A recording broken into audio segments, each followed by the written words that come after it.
Topic is about personalization and website personalization. Who goes every week to his local butcher? Hands up. And they know you by name? Who of your local butchers know you by name? So it is a personal service, and we lost that a bit in the digital world, and that's a bit what the next presentation is about. And I would like to bring Itai from Duda Mobile, co-founder of Duda Mobile, and Romolo Samuele Velati from Italia Online, who will talk about this. Itai, as I said, is the co-founder and CEO of Duda Mobile. He founded the company in his garage in Mountain View. Sounds like another company, but it's so comes from this, and built up this company. Works in different offices and countries, and yeah, happy to have you here and listen what you say about the personalization. Thank you. Great. How do I move this on? Clicker is over here. Okay. Nice.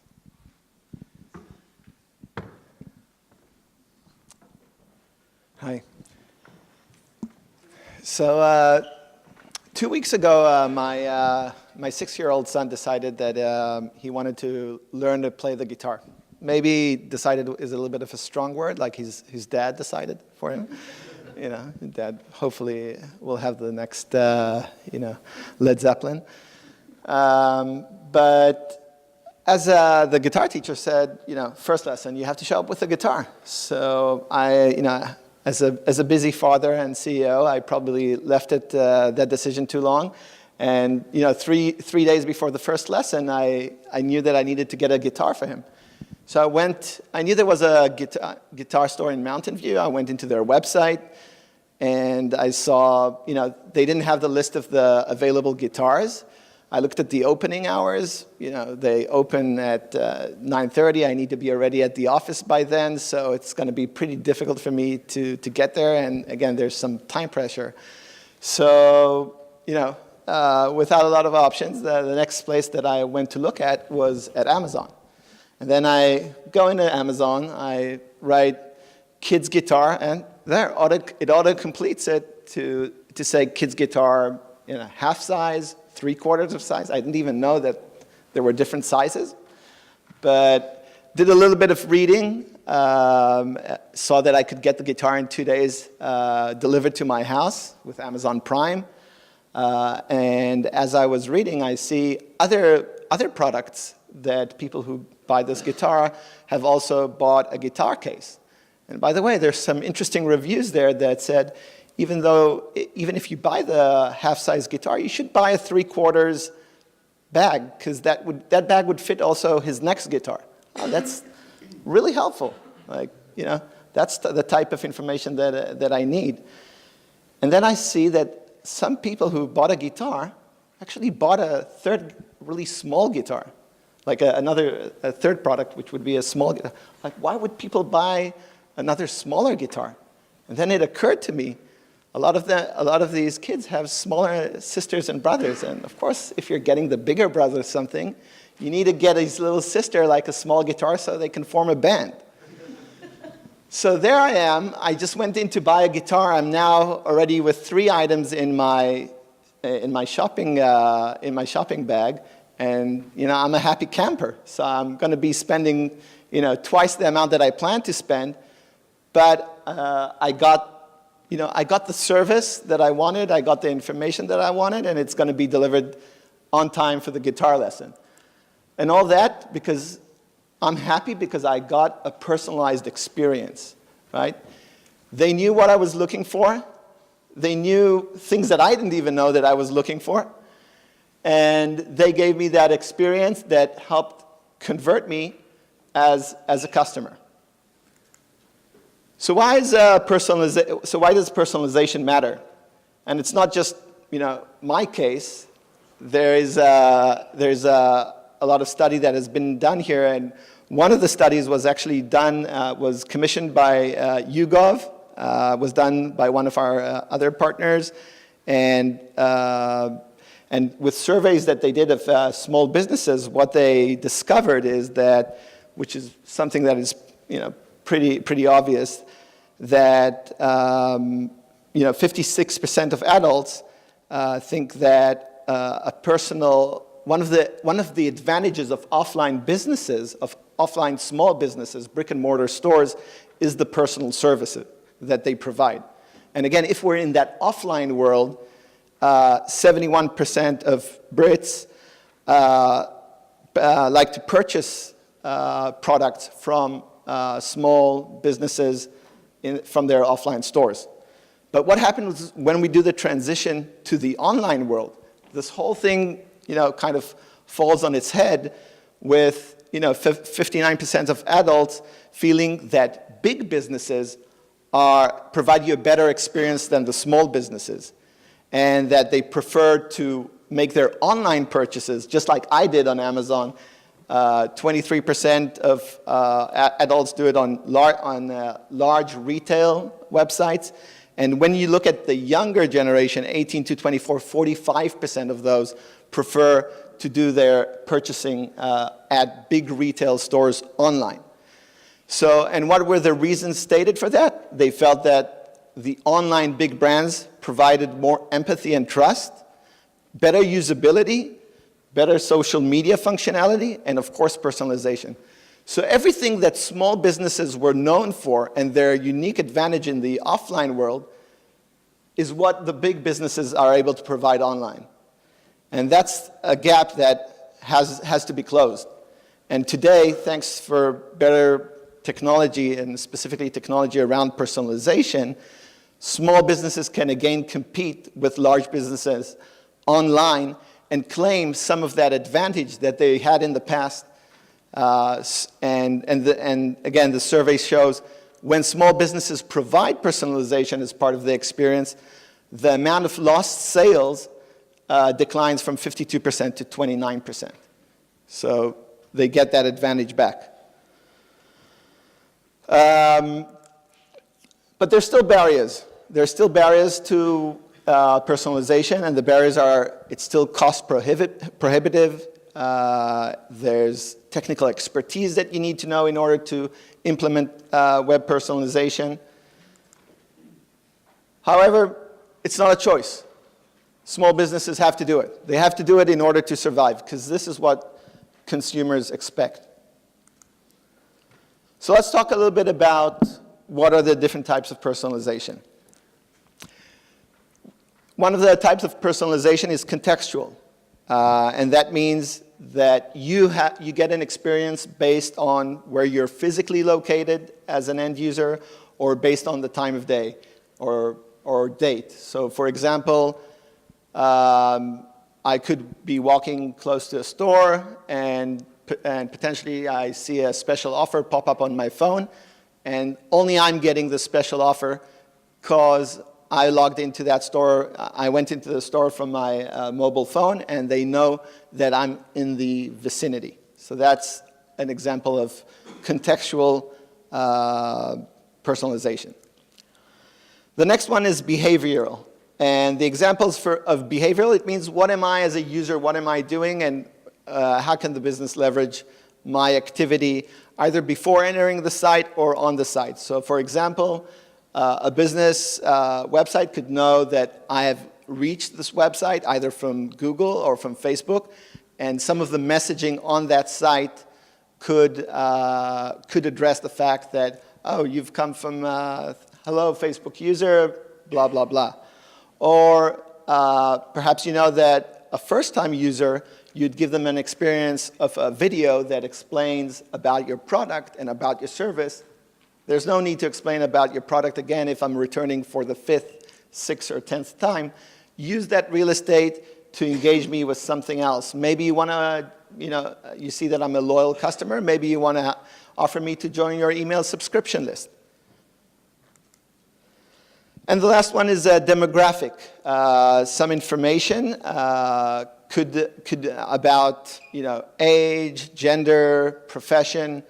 If that type of information is accessible to the small business, could also be used to show me the products that are relevant to me.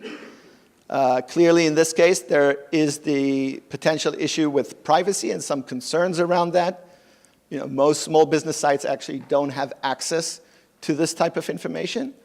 Facebook and Google do have access, and they do leverage that information.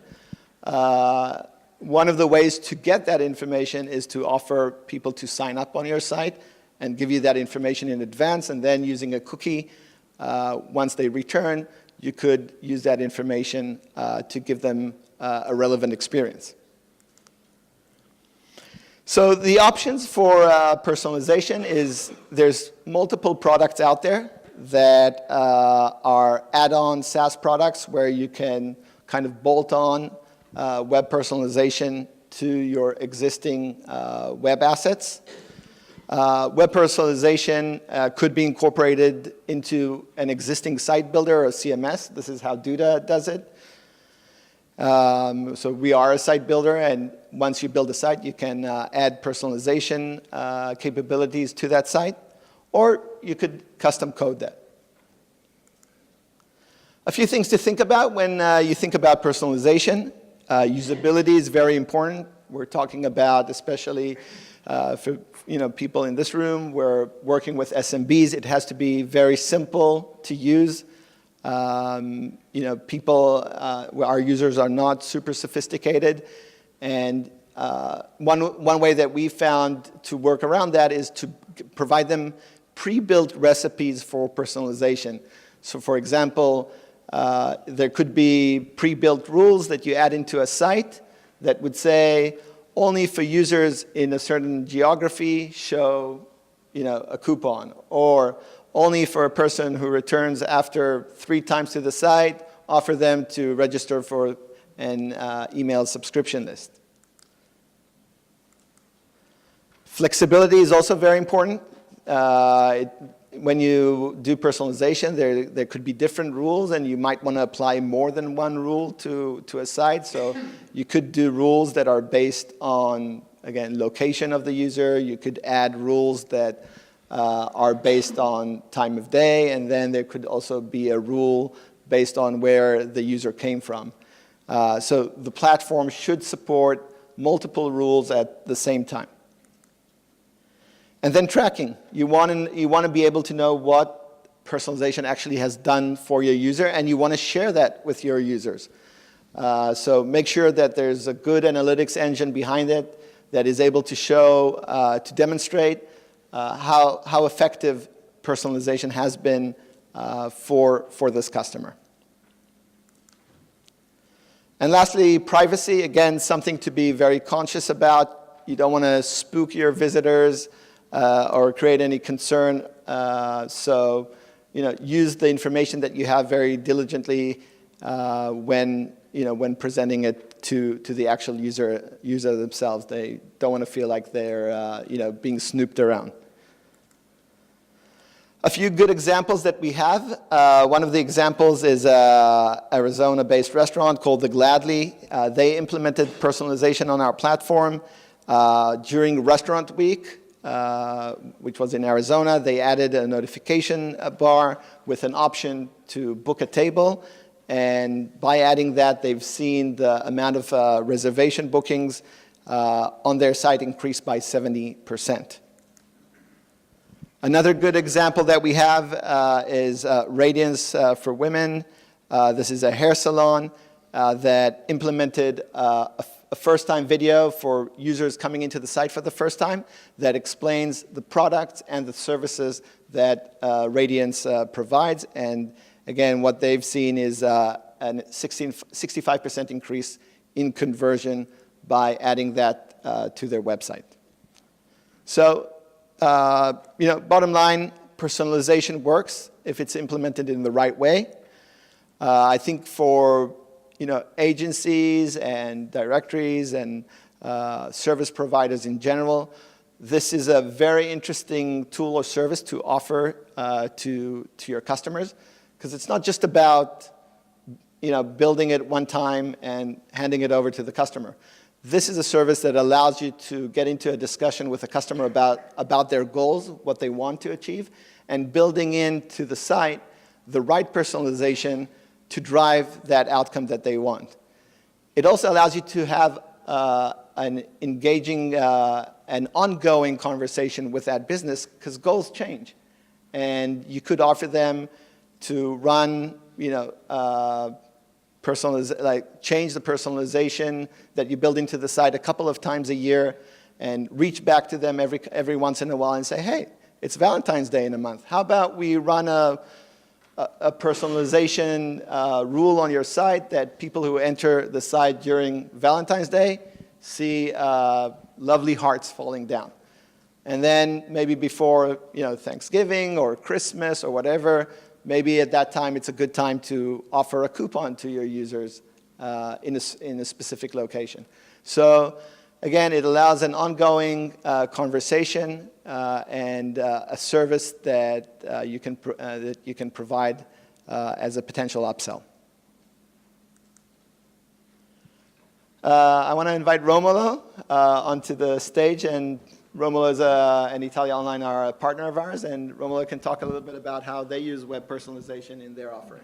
Hello, hi everyone, and I'm in Italia Online. I'm in the product development. Italia Online is just the largest digital Italian group. It's just a merger of two important companies, the former Yellow Pages, and the Italia Online owns Libero and Virgilio, which are the most traffic portals. So it's just an experiment. I think the first in the directory part. So we have, after Google and Facebook, we have the largest audience in Italy. And we have over 220,000 SMB customers. And we started the migration with Duda, about 70,000 websites. We are 1 year run. We start on September last year. We are trying to finish in this year, or the migration of this site. Web personalization, because we have a previous offer in our internal made platform, and we have to move 4 types of different sites into one platform. So we have also to differentiate and to recreate the same experience with adding something new. So web personalization was a key value into this migration, and also for a new offer. We use web personalization as a key of high-level customers, and especially just because our offer is just principally divided into pages. So, okay, the starting site is just 3 pages and so on. For differentiate it, we use web personalization for the high part of the offer. And what I say is just web personalization is just a part of the ecosystem. It works if all the elements of the sites work well. So, as you know, the sites now became every year difficult to set up, because there are a lot of things that you have to consider when you set up a site: technology, production, and contents. For example, the site must be responsive. Also, you have lots of other stuff. For example, high performance in loading pages. You need to have a good SEO, and also you have other features like SSL and so on. So you have to consider a lot of stuff. And we see that a great conversion increases when you have all these elements. So the personalization works well in the ecosystem where the site is just built.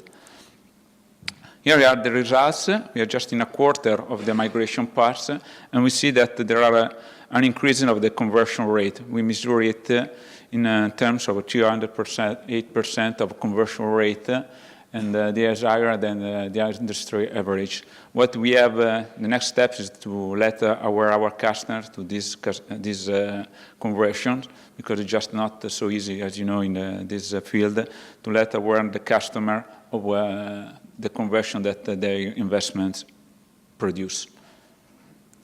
Okay, thank you.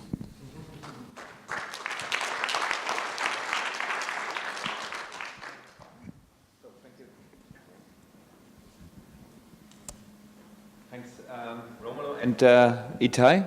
If you just do we have questions from the audience with regards to personalization, or is there any other company that is already making use out of this tactical method?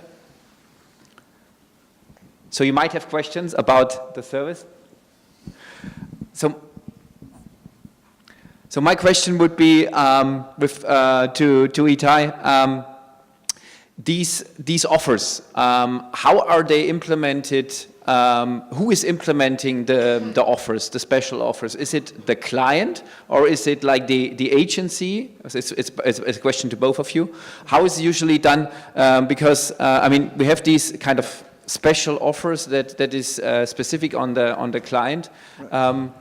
How frequently do they change these offers, and is it done from the client, or is someone doing it on behalf of the client? Can I piggyback off that? Because that's almost my same question, but I just want to go a step. Sure. You know, so I mean, how are the frequent contact with them? If this is being, you gave the example with the hearts coming down. You know, what kind of sales force, and kind of your same question, but a little bit further on how you sell it. Yeah. So in our case, the users are both. In case the SMB is serviced by an agency or a directory, they could provide it as a service.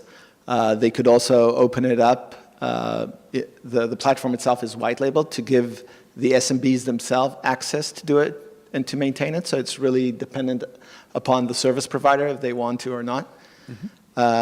We see on average it's a pretty used feature in the website builder. There's a lot of features in the website builder. So specifically, this one has about a 20% usage, which is something that we're happy with. One of the highest used features in the site builder. Okay. Are your customers in Italy? Are they doing it themselves, or are you having the salespeople go out and try to resell it? The website personalization is just for higher level, as I said, customers. And there are two basic we have two offers. The starting one is just one basic personalization, so the customer is aware of this personalization at the beginning of the process when the site is set up, and the time when the site is just renewed. And we start also for the very high level part of the site, so for said Itai, give to the customer the experience that they expect in the site like Amazon. In the very high part, and so we provide 4 different kind of personalization during the year. So we call the customer and we try to understand their need and what are the personalization that he needs. So I think that the site is growing up with this personalization. We don't start from scratch. It's just something that we are to build during the process that within the site. Yeah, I would imagine that some of the customers just don't understand it at first. And Yeah, I think it's something new, right? So I think there's an education piece around it to explain how it works and the potential of it. But once they get it, I think it's pretty easy to do it. Questions in the audience? Yeah. One more question that I have is, we saw the examples which are more consumer-oriented, of course, and that's what the first thing that came into my mind as well when you talk about these things. But what about like craftsmen, the typical plumbers, installers, and these things, and these type of industries? Do you have examples also on this, or is it dedicated to special like consumer-oriented industry types? I think it has broad appeal to all industry types, right? So if someone's coming, even if you're a plumber and someone's coming to your site, maybe the geography of that user is not relevant, so that's not an insight. That's not a web personalization rule that I would use, but I think where they came from is definitely relevant, and you can address that. If you're running multiple campaigns, one of the nice things that you can do with web personalization is just change the messaging on the site to be seamless with the campaign. Previously you needed to build a lot of landing pages to do that. Today, with one rule that just takes that information of the keyword that the user has, the campaign where they came from, or the keywords that they used, you could embed those inside the site and increase conversion by increasing the relevance. So it's actually a solution for all different industry types, yes. But probably it's hard to sell. And last question to Romulo, of course, we have to ask, how much do you sell this?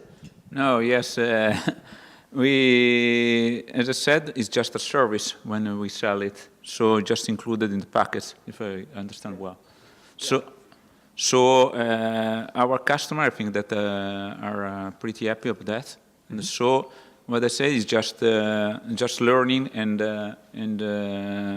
because also the customer needed to understand what can do, because it's just different, the experience online compared with the online store normally. So, for example, there are a lot of, like Ita said, of different kind of personalization. So the contextual part, also the device and so on. So I think that at the end of this process, we can also, I think at the end of the year, take the sum of what happened, what are the most part of the successful survey personalization that we produce and so on. I think just to add to that, what I've seen as well being done is this being bundled together with a package of changes. So some service providers allow for up to 2 changes in the site every month or every quarter. So it could be 2 changes plus a web personalization rule every quarter. So make it a more interesting bundle. So a service that increases customer engagement, basically. Yes. Okay, that's an interesting approach. Thanks a lot. Thank you. Grazie mille.